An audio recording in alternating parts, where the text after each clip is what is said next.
Okay, I'll just show you how to pair a mobile to the Bluetooth audio system in this Ford Focus, the sync system. First of all, we make sure Bluetooth is on, and then you can either go to phone or you can go to menu. If you go to phone, that's the easiest, but I'll show you this. Sync settings, sync applications, sync settings,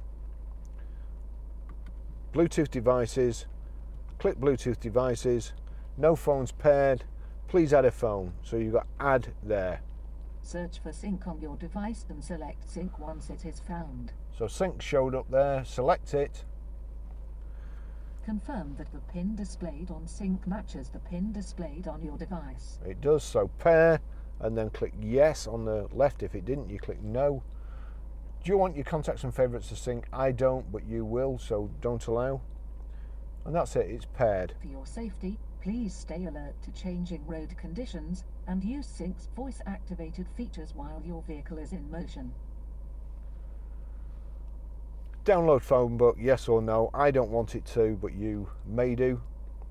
That's it done.